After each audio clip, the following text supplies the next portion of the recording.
Hello everyone. Today I will explain the most important part of inorganic chemistry. Which one is that? That is how to write the electronic configuration of an element now. मतलब elements का electronic configuration आप किस pattern में लिखोगे ना, ठीक है. most important part होता है inorganic chemistry का, 11th standard के लिए important है. उसके लिए हमें first one देखना पड़ेगा. which one is that? That is अफुबाउ principle. अब क्या है अफुबाउ principle? अफुबाउ principle क्या बोलता है? See, in every element when the presence of electrons, they are always filled into lowest energy level first now. That is always electrons which are filled into lowest subshell energy level now. ठीक है, तो ये simple concept है. पहले मैं आपको अफुबाउ principal के लिए किस पैटर्न में आपको लिखना है अफुबाउ प्रिंसिपल. अगर आप क्वेश्चन पेपर लिख रहे हो तो क्वेश्चन पेपर में इलेक्ट्रॉनिक कॉन्फ़िगरेशन को आपको एक्सप्लेन करना है या फिर लिखना है. एक 1 मार्क का ही क्वेश्चन होता है how to write the electronic configuration, मतलब 2 या फिर 3 मार्क के क्वेश्चंस होते हैं, उसमें आपको इलेक्ट्रॉनिक कॉन्फ़िगरेशन लिखने पड़ते हैं. तो उसके लिए आप क्या करोगे, आंसर शीट के बैक पेज में कंपलसरी क्या फर्स्ट लिखोगे, विच वन इज दैट इज ये पार्ट लिखोगे. अब ये कैसे लिखोगे, तो पहले आपको ये तो याद में है कि पीरियड्स जो होते हैं वो टोटल पीरियड्स कितने होते हैं हमारे पीरियडिक टेबल में, 7 पीरियड्स होते हैं. देखो कितने पीरियड्स होते हैं पीरियडिक टेबल में, हमारे 7 पीरियड्स होते हैं. तो अगर आप फर्स्ट पीरियड देखोगे तो फर्स्ट पीरियड में सिर्फ 2 ही एलिमेंट्स प्रेजेंट है. कौन से 2 एलिमेंट्स है? फर्स्ट होता है हाइड्रोजन एंड सेकंड वन होता है हेलियम. 2 ही एलिमेंट्स प्रेजेंट है. इसकी वजह से मैंने यहाँ पे रेस्ट पावर 2 लिखी है. रेस्ट पावर क्या लिखी है यहाँ पे? 2 लिखी है. ये पहले याद में मत रखो, एस रेस्ट टू 2. ये एस रेस्ट टू 2 क्यों आया? क्योंकि एस ब्लॉक जो होता है, देखो ये सब शेल्स है हमारे एस पी डी एफ. तो एस सब शेल में सिर्फ 2 ही इलेक्ट्रॉन्स की कैपेसिटी होती है. पी सब शेल में कितने इलेक्ट्रॉन्स की कैपेसिटी होती है? 6 इलेक्ट्रॉन्स की कैपेसिटी होती है. डी सब शेल में 10 इलेक्ट्रॉन्स होते हैं एंड एफ में कितने होते हैं हमारे? 14 इलेक्ट्रॉन्स प्रेजेंट होते हैं. समझ में आए? तो ये जो पार्ट है हमारा S P D F, actually this is the block present into periodic table. ये क्या है? हमारे ब्लॉक्स होते हैं जो कि पीरियडिक टेबल में प्रेजेंट है. S block extremely left side में होता है, P block extremely right side में होता है. In the mid of that is a D block element, और जो बॉटम में होता है वो कौन सा होता है हमारा? एफ ब्लॉक एलिमेंट्स होते हैं. ठीक है, ये तो समझ में आया part. S P D F 4 blocks है. एस पी डी एफ ये 4 ब्लॉक्स है हमारे. पीरियड्स कितने देखो, ये बेसिक पार्ट है. पीरियड्स कितने हैं हमारे? टोटल 7 पीरियड्स है. पीरियड्स कितने होते हैं? 7 पीरियड्स है.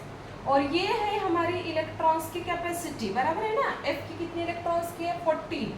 डी की कितनी होती है? 10 की. पी की कितनी होती है? 6 की. एंड एस की कितनी होती है? 2 ही इलेक्ट्रॉन्स की कैपेसिटी होती है ना. ठीक है, अब देखो जैसे कि अभी पहले मैंने बोला कि एस मतलब फर्स्ट पीरियड में सिर्फ 2 ही कौन से प्रेजेंट है? एलिमेंट्स प्रेजेंट है, hydrogen and which one is that? Helium. अगर आप सेकंड पीरियड देखोगे, तो सेकंड पीरियड में कंपलसरी 6 + 2 8 ही एलिमेंट्स प्रेजेंट होने चाहिए. कितने एलिमेंट्स प्रेजेंट होने हैं? 8 ही होने चाहिए. देखो मेरे पास अभी 11th स्टैंडर्ड का स्टेट बोर्ड का बुक है, सी इन दिस बुक नाउ. अब यहाँ पे अगर देखोगे तो जो सेकेंड पीरियड है, सेकेंड पीरियड में कितने हैं? देखो 1 2 ये 2 ही एलिमेंट्स एस ब्लॉक में प्रेजेंट है. While in this one side यहाँ पे कितने हैं? देखो 6 ही है ना प्रेजेंट. तो मैंने क्या बोला अभी कंसेप्ट कि सेकेंड पीरियड में 2 + ये 6 मतलब कितने होने चाहिए? 8 ही होने चाहिए ना. ठीक है, नाउ थर्ड में देखो यहाँ पे कितने दिख रहे हैं अभी आपको? 2 + 6 + 10. ये 10 का कंसेप्ट मैं बाद में बताती हूँ. यहाँ पे एक्चुअली कितने हैं? टोटल 18 एलिमेंट्स प्रेजेंट है. अगर यहाँ पे देखोगे तो आप बोलोगे अभी सिर्फ यहाँ पे 1 2 3 4 5 6 7 8 ही है और यहाँ पे तो 18 आ रहे हैं. ये कैसे आ रहे हैं? क्योंकि ये जो होता है ये होती है हमारी 3D सीरीज. ये कौन सी सीरीज होती है? 3D series. जो डी ब्लॉक एलिमेंट्स होते हैं वो 4th पीरियड से स्टार्ट होते हैं, बट एक्चुअली ये क्या होता है? 3D होता है. ये 3D क्यों होता है? इसके लिए एक फॉर्मूला होता है. इसके लिए फॉर्मूला क्या होता है? Which one is that? That is shell minus. यहाँ पे क्या होता है? ये शेल -1 करना पड़ता है तब जाके ये डी आता है. n-1 that is equal to क्या आएगा? ये डी आएगा. इसका मतलब क्या है? ये फोर्थ शेल में प्रेजेंट है, फोर्थ शेल में प्रेजेंट है। इसका मतलब क्या है, 4-1 करना है, तभी जाके आप डी ब्लॉक की पोजीशन लिख सकते हो या फिर उसका इलेक्ट्रॉनिक कॉन्फ़िगरेशन लिख सकते हो। इसकी वजह से यहाँ पे क्या आएगा, ये पार्ट यहाँ पे आएगा, अगर ये 4s लिखा फिर भी ये क्या हो रहा है हमारा, दैट इज 4-1 3D, जो कि 1 to 10 आएंगे। समझ में? अब अनदर पार्ट समझ में आए। इसकी वजह से ये थर्ड में कितना पार्ट हो रहा है, थर्ड में क्या आ रहा है देखो, 3s2 3p6 और ये 3d10 आ रहा है। 3d10 का मतलब क्या है, यहाँ पे 3d10 का मतलब होता है, फिर से रिपीट कर रही हूँ, 4-1 d⁻1 to 10 इलेक्ट्रॉन्स प्रेजेंट होते, तो ये तब जाके क्या बनेगा, 3d1 to 10 आएंगे एलिमेंट। समझ में आया मैंने ये क्या बनाया है? देखो केमिस्ट्री में सबसे इम्पॉर्टेंट पार्ट होता है बेसिक कंसेप्ट। जब तक आप अपने केमिस्ट्री के बेसिक कंसेप्ट समझ में नहीं कर रहे, क्लियर नहीं कर रहे हो, तब तक आपको कोई भी रट्टा मार के कोई फ़ायदा नहीं होता है। रट्टा मार के तो कोई केमिस्ट्री कर ही नहीं सकता है। मोस्ट इम्पॉर्टेंट पार्ट होता है उसके लिए उसके बेसिक कंसेप्ट्स में, ठीक है। इसकी वजह से मैं हर एक के बेसिक कंसेप्ट्स बोल रही हूँ। Now next one part. अब देखो यहाँ पे फिर से अगर डी ब्लॉक देखोगे तो डी ब्लॉक्स कहाँ से स्टार्ट हो रहा है, फोर्थ पीरियड से स्टार्ट हो रहा है। D block which is starting from what, fourth period. कितने पीरियड से देखो डी ब्लॉक में प्रेजेंट, 4 5 6 7। इसका मतलब क्या होगा, ये 3D 4D 5D and 6D, 3D 4D 5D and 6D। इसकी वजह से मैंने यहाँ पे सिर्फ लिखा है 3D 4D, और ये sorry extremely sorry I am, ये आएगा 5s2 5p6 5d10 एंड ये आएगा 5f14। ये क्या आएगा यहाँ पे, 5f14 आएगा। नेक्स्ट वन पार्ट ये यहाँ से चला जाएगा, ये यहाँ पे होगा 6s2 6p6। another part which one is that here,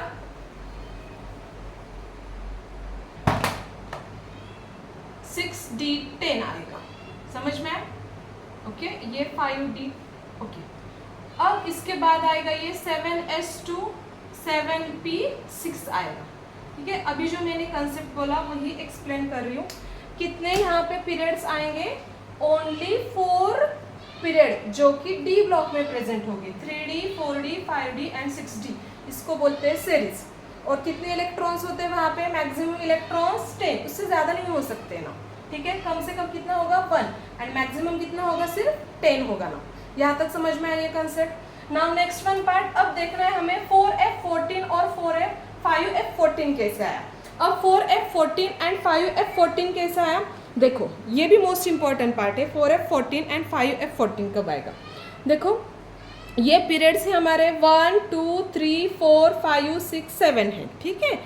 अब यहाँ पे ये जो हमारा 6th पीरियड प्रेजेंट है, तो 6th पीरियड में LA लिखा है एंड AC लिखा है, LA लिखा है एंड AC लिखा है।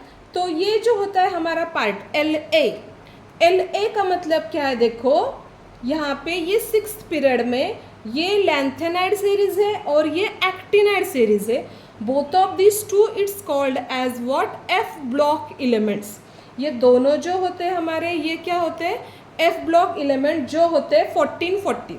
ये देखोगे तो ये 14 है और ये देखोगे तो ये भी कितने आएंगे, 14 ही एलिमेंट्स आएंगे ना। तो 14 elements which is lanthanide and 14 elements which is what, actinide, जो actually 6th period में है and 7th period में है, 6th period में है 7th period में। अब ये आपको कैसे लिखना है और इसकी पोजीशन कैसे लिखनी है, देखो जैसे कि मैंने लिखा है 4-1D। तो अगर आपको F ब्लॉक की पोजीशन डिटेक्ट करनी है या फिर उसका इलेक्ट्रॉनिक कॉन्फ़िगरेशन लिखना है, तो उसके लिए आपको कंपलसरी क्या करना पड़ेगा, विच one is that, 6th and 7th period में प्रेजेंट है, तो यहाँ पे लिखना है 6 - 2 and lastly write down here F, 6 - 2 lastly write down here F। जो कि होता है 1 to 14। ये जो होता है this is called as n-2f। n मतलब होता है नंबर ऑफ शेप, यहाँ पे भी आएगा ये n-1, d रेज़ टू आएगा 1 to 10। समझ में? सेम वे अगर 6-2 लिखा मैंने तो that is what here 4f 1 to 14 आएगा, जो होगा हमारा लैंथेनाइड सीरीज। ये क्या होगा हमारा लैंथेनाइड सीरीज। एंड एक्टिनाइड्स के लिए क्या लिखोगे, f is equal to which one is that, ये कौन सा था हमारा, दैट इज 4f 1 to 14 लिखा मैंने। और अगर आपको 5f लिखना है तो उसके लिए क्या करना पड़ेगा, 7th period minus 2f 1 to 14 करना है, जो कि आएगा 5f 1 to 14। तो इसकी वजह से सिर्फ ये दो ही प्रेजेंट है, क्योंकि हमारे टोटल पीरियड्स कितने हैं, टोटल पीरियड्स हैं हमारे 7 पीरियड। तो 7-2 करोगे तो 5 ही आएगा, एंड 6-2 करोगे तो 4 ही आएगा। समझ में आई? यहाँ तक मैंने क्या किया, that is 4f 14 and 5f 14। समझ में आए? सिर्फ दो ही f पीरियड्स प्रेजेंट है, f ब्लॉक प्रेजेंट है। समझ में आए? f ब्लॉक में सिर्फ दो ही सीरीज प्रेजेंट है, lanthanide series and actinide series. Lanthanide series and what here actinide series. इसकी वजह से अफबाउ प्रिंसिपल में सिर्फ ये दो ही पार्ट प्रेजेंट है। यहाँ तक समझ में आया कंसेप्ट मैंने क्या लिखा? ठीक है। अब देखो अफबाउ प्रिंसिपल कैसे लिखना है and how to write the electronic configuration. ये बेसिक पार्ट मैंने पहले फर्स्ट पढ़ाया था, इंपॉर्टेंट था, थोड़ा लेक्चर लेंदी होगा बट ये इंपॉर्टेंट कंसेप्ट है ना। ठीक है। पीरियड्स कितने हैं, 7 है, तो इसकी वजह से मैंने लिखा 1 2 3 4 5 6 7। पीरियड्स कितने हैं हमारे, 7 है, तो इसकी वजह से बॉटम टू टॉप क्या करना है आपको, 1 to 7 लिखना है। ठीक है। उसके बाद क्या करना है, देखो एकदम इजी कंसेप्ट है ये। सेकेंड में क्या लिखना है, ये लिखा मैंने S1S2। सेकेंड में क्या करना है, 1S2 2p6 करना है, 1S2 2p6 करना है। ठीक है। इंक्रीज करनी है आपको सीरीज, आपको क्या करनी है, सीरीज इंक्रीज करनी है। अब थर्ड में क्या लिखोगे, 3S2 3p6 3d10। एक इंक्रीज किया मैंने, d को इंक्रीज किया, बराबर है। फोर्थ में क्या करना है, और एक इंक्रीज कर लो, 4S2 4p6 4d10 4f 14। 5 में आप कांस्टेंट रखना है। ठीक है। डोंट इंक्रीज, क्योंकि f के बाद कुछ होता है, एक्चुअली J and H होता है बट यहाँ पे नहीं है still up to this point. तो यहाँ पे f तक ही आपको यहाँ पे क्लियर करना है, क्योंकि f blocks lanthanide and actinide, last होता है एक्टिनाइड जो कि 5f 1 to 14 ही होता है। समझ में? Don't write here 6f। समझ में ना क्यों ये 6f नहीं होता है, क्योंकि वो सीरीज नहीं है यहाँ पे प्रेजेंट का। 5S2 5p6 5d10 5f 1 to 14 आएगा, 6S2 6p6 6d10 7S2 7p6। अब इसके बाद क्या करना है आपको, एरोज करने। ये 7p6 तक ही लिखना है, क्योंकि D जो ब्लॉक होता है वो D ब्लॉक में कितने पीरियड्स प्रेजेंट है, D के सिर्फ 4 ही प्रेजेंट है, 3D series 5D series 6D series 3D series 4D series 5D and 6D होता है।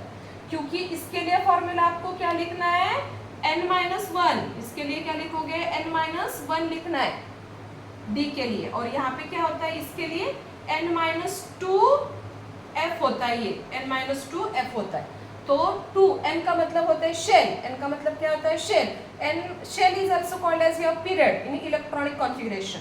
शेल पीरियड सेम कंसेप्ट है। तो पीरियड कितने हैं हमारे, 7 पीरियड है, तो 7-2 करोगे तो सिर्फ 5 ही आएगा। समझ में? एंड 7-1 करोगे तो 6 ही आएगा। इसकी वजह से यहाँ पे मैंने 6D तक लिखा है। समझ में आया यहाँ तक? अब क्या करोगे, जस्ट एरोज आपको इंक्रीजिंग डायरेक्शन में करनी है। समझ में? मतलब क्या करोगे, इलेक्ट्रॉन्स फिल करते समय 1s2 लिखोगे, उसके बाद 2s2 आएगा, 2s2 के बाद डोंट राइट हियर 3s2, उसके बाद आएगा 2p6, 2p6 के बाद क्या आएगा 3s2, उसके बाद क्या आएगा 3p6 4s2 3d10 4p6 5s2। इसी पैटर्न में आपको इलेक्ट्रॉन्स फिल करते जाने, इसी पैटर्न में फिल करोगे इलेक्ट्रॉन्स को। See let's see one example that is related to this part. Consider your atomic number of carbon कितना होता है, 6 है ना। तो कितने इलेक्ट्रॉन्स है यहाँ पे कार्बन में, 6 इलेक्ट्रॉन्स है। How to write the electronic configuration of this carbon, यहाँ पे क्या आएगा, फर्स्ट वन 1s2। पहले इलेक्ट्रॉन्स कहाँ पे जाएंगे, lowest energy level according to aufbau principle. और electrons which are filled into first lowest energy level that is also called as ground state energy level. तो यहाँ पे 2 आएंगे।